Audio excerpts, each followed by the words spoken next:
সকলোকে সুপ্ৰভাত জনাই নতুন এটা ভিডিঅ'লৈ আপোনালোক সকলোকে স্বাগতম জনাইছোঁ। আশা কৰিছোঁ নিশ্চয় আপোনালোক সকলো ভালে আছে, ভালে থাকক, ভালে থকাটো বিচাৰোঁ।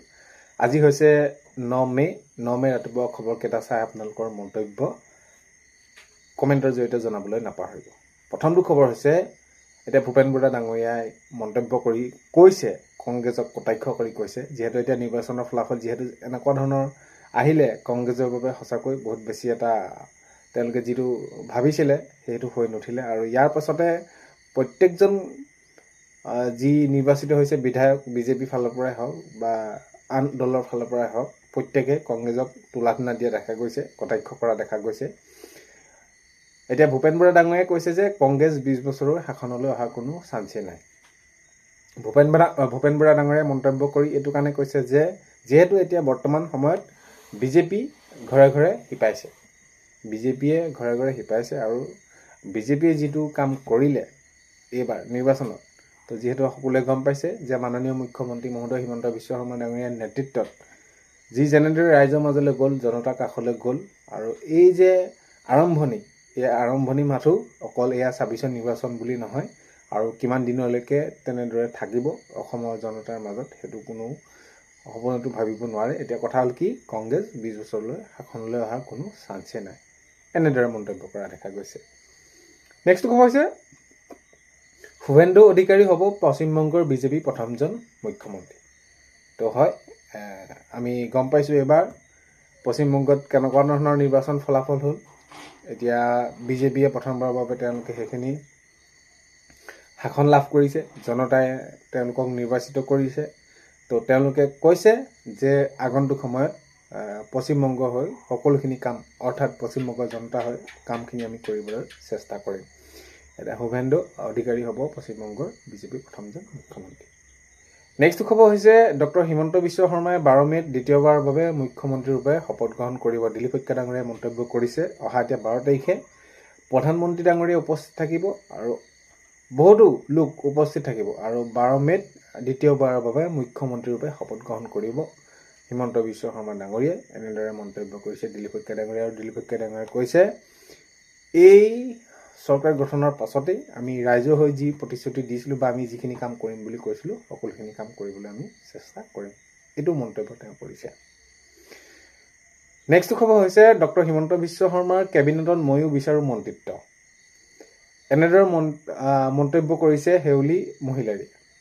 তো তেওঁ কৈছে যে আমাৰ কোকৰাঝাৰবাসীৰ বাবে, ৰাইজৰ বাবে তো মই কাম কৰিবলৈ চেষ্টা কৰিম, আৰু যদি মই কেবিনেটত মন্ত্ৰিত্ব পাওঁ তেনেহ'লে নিশ্চয় ভাল হ'ব কামসমূহ কৰিবৰ বাবে, এনেদৰে মন্তব্য কৰিছে। কিন্তু এইটো নহয় যেন মোক দিবই লাগিব বুলি, কাৰণ বিধায়ক হৈও কামখিনি কৰিব পাৰি। তথাপিতো তেওঁ মন্তব্য কৰিছে যে ডক্টৰ হিমন্ত বিশ্ব শৰ্মাৰ কেবিনেটত মই বিচাৰোঁ মন্ত্ৰিত্ব, এনেদৰে মন্তব্য কৰা দেখা গৈছে শেউলী মহিলাৰ। নেক্সট খবৰ হৈছে, শপত গ্ৰহণ অনুষ্ঠানৰ প্ৰস্তুতি সন্দৰ্ভত ডক্টৰ হিমন্ত বিশ্ব শৰ্মাৰ মন্তব্য।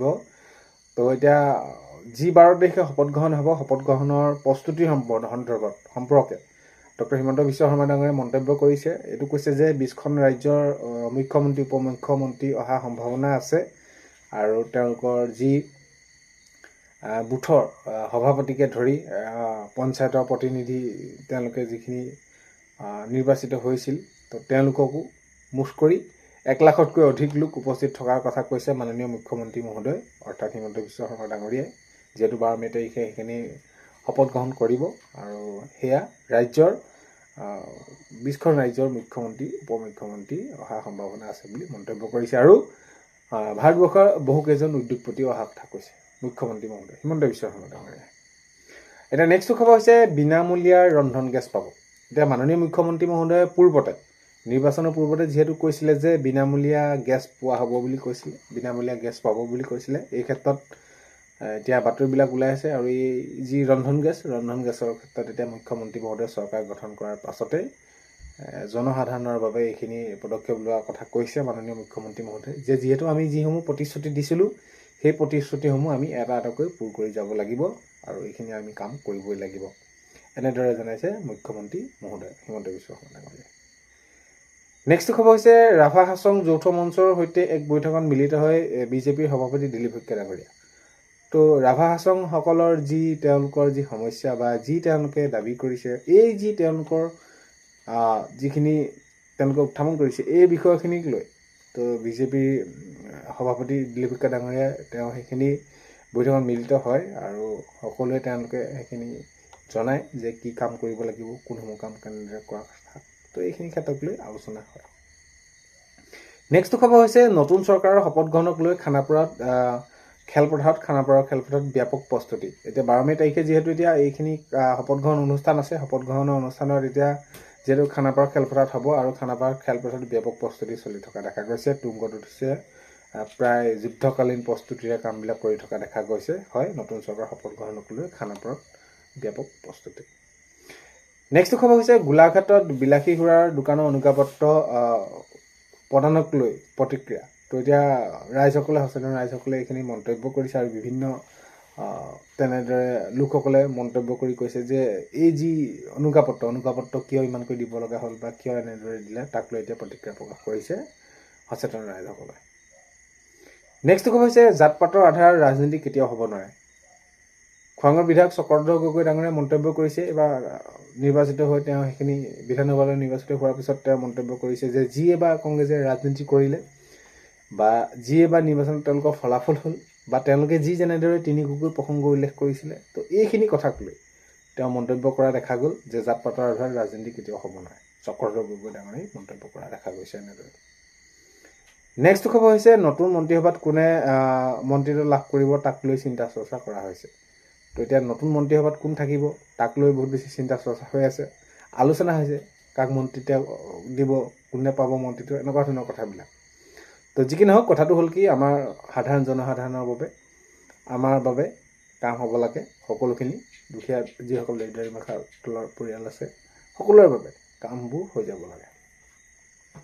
নেক্সট খবৰ হৈছে অখিল গগৈয়ে এনেধৰণৰ কথা ক'ব নালাগে। দেৱব্ৰত শইকীয়া ডাঙৰীয়াই মন্তব্য কৰিছে যে যিহেতু কংগ্ৰেছৰ গৌৰৱ গগৈ ডাঙৰীয়াৰ বিষয়ে হওক, কংগ্ৰেছ দলটোৰ বিষয়ে হওক, অখিল গগৈ ডাঙৰীয়াই যিটো মন্তব্য কৰিছে, যেনেদৰে কৈছে যে কংগ্ৰেছক দুখ দিছে, এইটো কৰিব লাগিছিলে, এনেধৰণে কৰিব লাগিছিল বা বিভিন্ন ধৰণৰ তেওঁ সেইখিনি মন্তব্য আগবঢ়াইছে। ইয়াক লৈ দেৱব্ৰত শইকীয়া ডাঙৰীয়াই কৈছে যে অখিল গগৈ এনেধৰণৰ কথা কিছুমান ক'ব নালাগে, এনেধৰণৰ কিছুমান কথা কোৱাৰ পৰা বিৰত থাকিব লাগে, মন্তব্য কৰা দেখা গৈছে।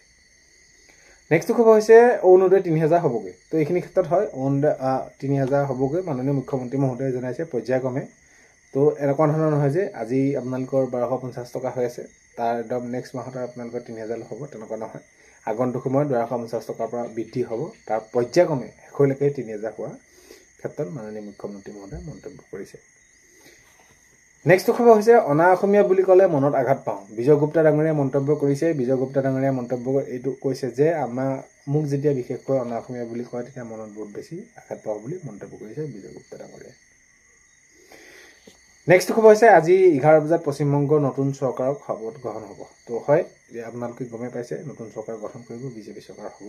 আজি 11 বজাত পশ্চিমবংগৰ নতুন চৰকাৰৰ শপত গ্ৰহণ।